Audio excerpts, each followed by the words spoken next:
Gondolas, gelato, and glassblowing. Oh my! Venice is a dream come true. That's a lot of G's, David. Your new nickname is G Money. If you love pasta, pizza, and pancetta like moi, then Venice is the place to be. Alright, P. Mommy. Venice is like stepping into a fairy tale. Every corner you turn is a picturesque moment, with way too many beautiful canals to count.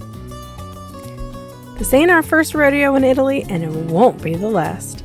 Every time we come back to visit, we fall in love again. Did you know that the city is sinking? See it before it's too late. Ay, mamma mia! Then let's jump straight into day one. First stop, Piazza San Marco. This place is the Times Square of Venice, but way more chic. This grand square, often called the drawing room of Europe, is a symbol of Venetian history, culture, and unmatched beauty. You've got St. Mark's Basilica blinging out with all that gold. Seriously, they totally raided King Midas's closet. The story behind this basilica is wild. Back in the 9th century, some sneaky Venetians stole the remains of St. Mark the Evangelist. They smuggled him all the way back to Venice and hid him under a pile of pork and built this magnificent church to house all the relics. Talk about dedication. And don't even get me started on the Doge Palace. The palace was once the residence of the Doge. He was the supreme authority of the former Republic of Venice. This place is straight out of Game of Thrones, but with better fashion sense. Hold up, G-Money. You're going too fast. People need to know how to get to this magical piazza, right? Unless you're planning on swimming, grab a Vaporetto and hop off at the San Marco stop. Those Vaporetto rides are the best way to see the Grand Canal. Speaking of which, after you soak up all the grandeur of San Marco, it's time for the quintessential Venice experience, a gondola ride. Yeah, it's a bit pricey, but trust us, it's worth every penny. Just try not to fall in love with your gondolier. Those guys are smooth operators.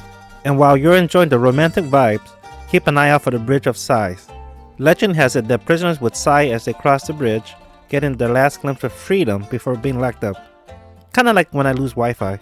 Cheerful, right? But hey, it makes for a good Instagram story. Alright, for day 2, we're island hopping like a boss. We're ditching the typical attractions of the city and setting sail for the enchanted islands of the Venetian lagoon. Get ready for a day of colorful houses, glass-blowing magic, and maybe a little ghost hunting. Spooky. First up, Murano, the island of glass-blowing wonders. Hop on a Vaporetto and prepare to be dazzled. We're talking about intricate chandeliers, delicate figurines, and vases that'll look like they belong in a mermaid's palace. Don't forget to check out a glass-blowing demonstration. It's memorizing to watch. These artisans shape the molten glass into a work of art. Just don't get too close. Those furnaces are hot. Demonstrations are free, but the fancy glass faces are not. The reason why Murano glass is so unique is because in the 13th century, over fears of the glass-blowing factories could cause catastrophic fires, the city leaders decided all the glass making would move to an island. This isolation helped keep the technique secret for centuries. After Murano, we're hopping over to Burano. This island is basically a real-life Instagram filter. Seriously, the island here is a rainbow wonderland of candy-colored houses. It's impossible to take a bad picture. Legend has it that the fishermen painted their house in bright colors so they could find their way back home in the fog. Makes sense, right? I mean, who wants to accidentally stumble into the neighbor's living room after a long day of fishing? Burano is also famous for its intricate lace creations. All the lace is handmade on the island. Pop into a local shop and watch the process. The creation of these intricate patterns is so cool to watch. And don't miss the Leaning Tower of Burano. It's not as famous as its Pisan counterpart, but it's definitely got that quirky charm. Plus, it's a great spot for some silly photos. Okay, for our final island adventure, we're heading to Torcello. This island is a bit more low-key, with mysterious and ancient vibe. Check out the Cathedral of Santa Maria Assuta, which has some seriously impressive mosaics. And be sure to climb the bell tower for breathtaking views of the lagoon. Just watch out for those pesky pigeons. Speaking of pigeons, legend has it that Attila the Hun ghost haunts Torcello. So, if you hear any strange noises, it might just not be the wind. Head back to Venice and plan for a night of exploring the city's hidden corners. Okay, explorers, it's day 3 of our last stay in Venice, but don't even think about getting all sentimental on me. We're going out with a bang, exploring hidden gems, snagging some souvenirs, and soaking up every last drop of this magical city. First things first, let's get off the beaten path and discover some secret spots. Head to the Dorsoro district, a charming neighborhood with a much more local vibe. Wander through the quiet streets, admire the colorful houses, and maybe even stumble upon a hidden courtyard or two. While you're in the district, check out the Peggy Guggenheim collection. This modern art museum is housed in a gorgeous palazzo and features works by Picasso, Dali, and other big names. It's a great way to get your culture fix without the crowds of the big museums. Don't miss a stroll through San Polo district on your way to your next destination. This district is filled with unique experiences. Be sure to stop in one of the many shops in this neighborhood. Venice is filled with churches and basilicas. We happened to stop in at Basilica dei Frari. It is the largest church in the city. While out meandering the network of streets throughout Venice, don't forget to stop in the Macari or traditional wine bars. Kick off a plate with Chichetti. Venice answers to tapas and pair it with some of the amazing wines served in this city.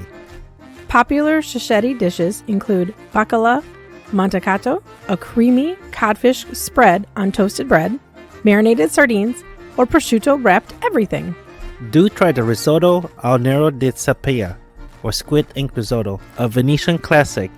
The flavor is briny, rich, and a little mysterious, kind of like the canals themselves. Of course, spaghetti is my all-time favorite, but here in Venice, you have to try bigoli in salsa, which is a simple, hearty dish of thick, whole wheat spaghetti served with onions and anchovies. The best go-to snack is frito misto, deep-fried seafood. Say no more!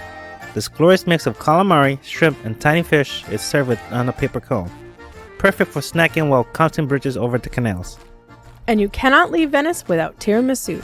Yes, the queen of all desserts was invented here in the Veneto region. Layers of mascarpone, coffee-soaked ladyfingers, and cocoa powder make this dessert a must-have. We've mentioned the importance of Italian cafes, but you need to know how to drink like a Venetian. Try a spritz. Make a Prosecco, soda water, and either Aperol or Campari. Stephanie says it's the official drink of looking fabulous by a canal. Well, of course, but other great options include a Bellini, which is Prosecco, mixed with peach puree, or Venetian wine. Try a local Prosecco or a glass of Robusto for something truly local. Now, let's talk shopping. Forget those overpriced tourist traps near San Marco.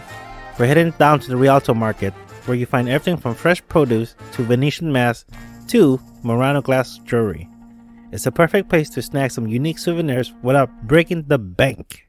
Just a heads up, this market is not the same as the Rialto Bridge. There you can find great shopping at Venice's oldest bridge, but it's going to be tourist-focused items with tourist-focused prices. Of note, this Renaissance achievement is a wonder. Be sure to take time to walk over or take a water taxi under the Rialto Bridge.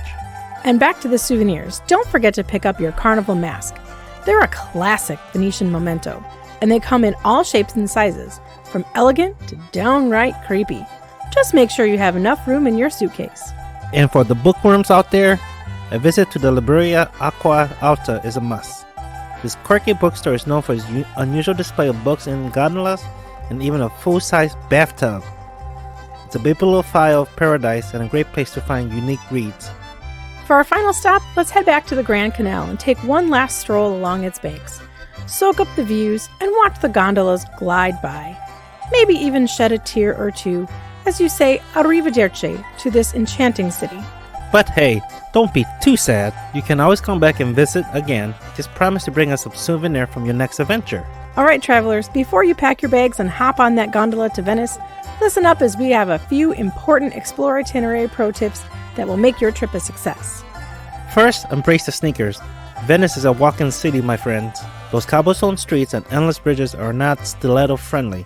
Pack your comfiest walking shoes and prepare to rack up those steps. Your feet will thank you. Also, learn some basic Italian. While many Venetians speak English, knowing just a few basic Italian phrases will go a long way. Plus, it'll impress the locals to help you stand out as an intelligent traveler and maybe even score you a free biscotti. Embrace the slow travel mentality. Venice is not a city to be rushed. Take your time, wander the streets, and get lost in the maze of canals. Explore the back streets to find your own little slice of Venetian paradise and savor every moment. And pack for all kinds of weather. Venice can be unpredictable, with sunshine one minute and rain the next. Pack layers, a waterproof jacket, and an umbrella. And if you're visiting in the winter, be prepared for chilly temperatures and the possibility of acqua alta. Book your accommodations in advance. Venice is a popular destination, especially during peak season. Italy is experiencing record-breaking tours, so book your accommodations well in advance to avoid disappointment and inflated prices. Especially with the upcoming Jubilee in 2025, tourism will be at an all-time high throughout the country. Unfortunately, there has been a growing backlash against tourism in Italy. There are some ways to navigate this as a visitor. Remember that you are a guest. Show respect and appreciation for local culture and their way of life. Consider visiting during the shoulder seasons. Support local businesses when possible. Be patient and polite. If you encounter frustration, maintain a friendly and respectful demeanor. Our 3 days of Venetian adventure has unfortunately come to an end. We've gondoled through canals, marveled at mosaics, and even dodged a few pigeons. But most importantly, we've shown you that Venice is more than just a pretty postcard. It's a city with soul, a heartbeat, and a whole lot of personality.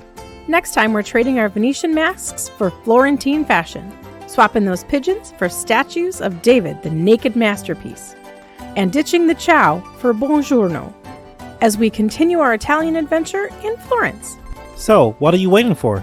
Pack your bags, grab your camera, and get ready to fall head over heels for Venice. Just don't forget your comfy shoes, your sense of adventure, and maybe a phrase book or two. Ciao ciao for now, and we'll see you in Tuscany.